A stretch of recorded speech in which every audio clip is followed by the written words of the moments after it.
Kalau Kang Mus suatu saat mundur, pensiun, pasti Dik-Dik yang bakalan gantiin. Padahal kan harusnya Kang Komar.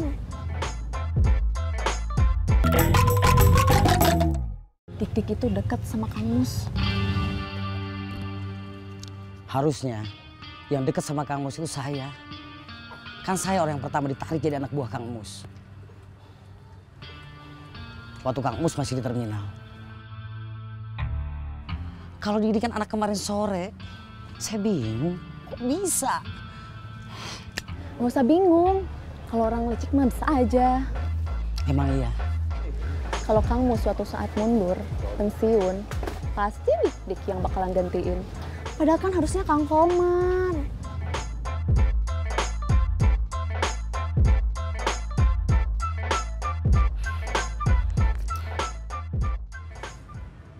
Setiap mengingat almarhum Kang Bahar, nggak kebayang sama saya. Orang yang masa mudanya seekor binatang buas bisa meninggal sebagai orang baik.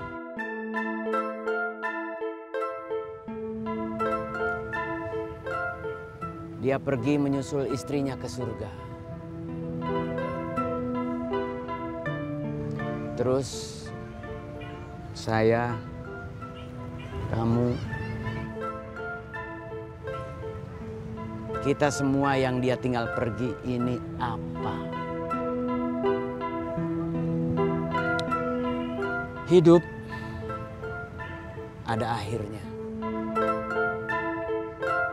Perjalanan ada batasnya.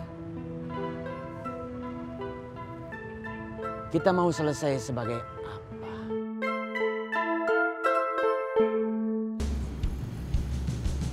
Kang Mus pernah bilang, dia mau pensiun. Kalau pensiun, siapa yang mimpin kita? Nggak usah dipikirin, kita ikut pensiun juga aja. Kalau pensiun dari kerjaan sekarang, nanti mau kerja apa? Nggak usah kerja. Kalau nggak kerja, mau dapat uang dari mana? Memangnya kalau kita pensiun, nggak ada uang pensiun? Kamu teh, saya tanya, jawab atuh. Kita bukan pegawai negeri, bukan tentara. Kalau kita pensiun, nggak ada uang pensiun. Kalau nggak ada uang pensiun, buat apa pensiun? Kamu teh, saya tanya, jawab atuh.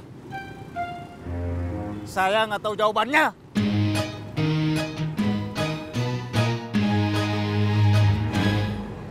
Bisnis lele saya gagal. Tabungan saya nggak seberapa, habis buat modal.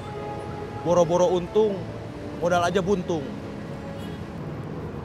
Bukannya Kang Gobang udah ikut survei dulu? Ada penyuluhan juga dari dinas? Salahnya yang ikut survei saya, yang ikut penyuluhan saya. Tapi yang ngurus semua orang lain, yang nggak ikut survei, yang nggak ikut penyuluhan. Cuma dapat penjelasan dari saya. Terus gimana rencana Akang? Saya jadi ragu buat pensiun.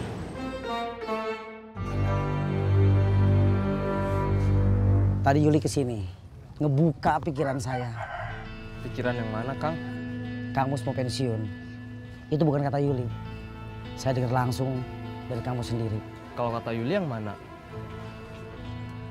Kalau Kang Mus pensiun, si Dik-Dik yang bakal naik. Terus Akang gimana?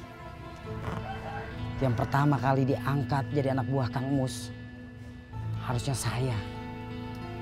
Minimal saya masih berkuasa di sini. Sekarang belum apa-apa, si Dik-Dik udah berani ngacak-ngacak wilayah saya. Dia taruh anak buahnya di sini.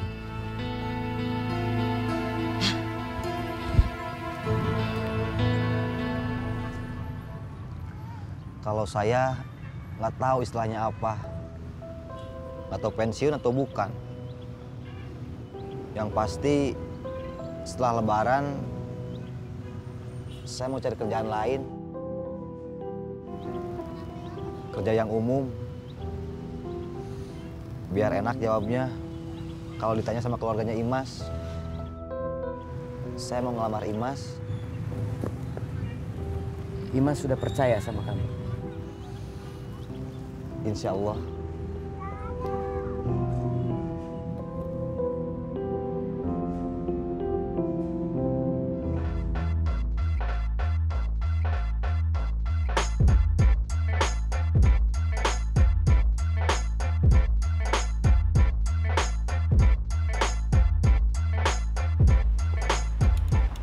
Duduk. Bagaimana Komar? Jangan bilang gondrong dan dekil. Kang Komar marah sama Dik-Dik. Bagus. Kang Komar panas. Mantap. Kayaknya bakal ada yang perang deh. Sedap.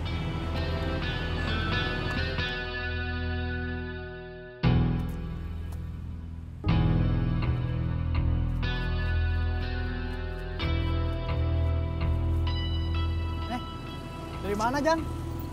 Dari rumah, sengaja ke sini. Duduk, Jang.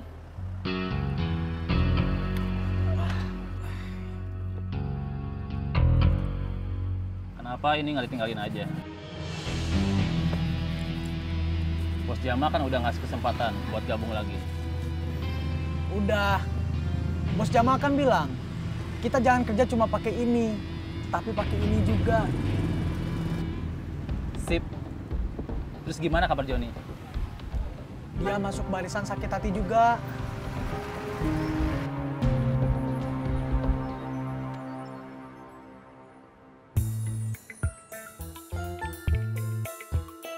Jangan cemburu, Jon. Enggak.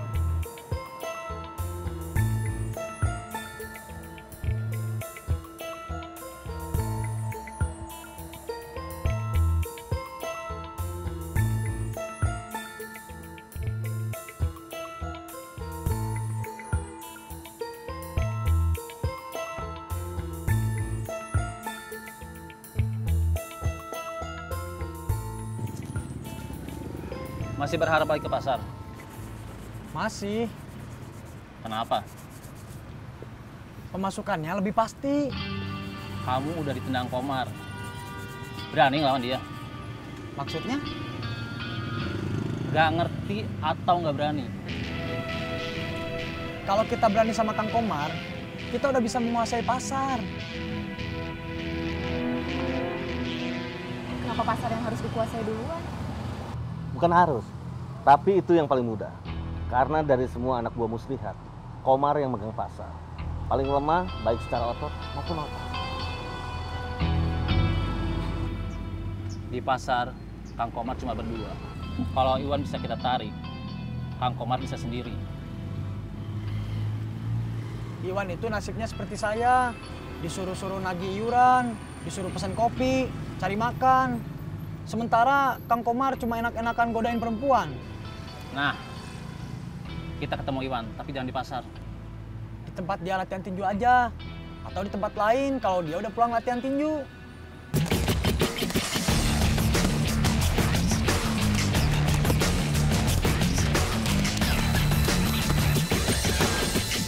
Kita janjian aja, habis dia latihan.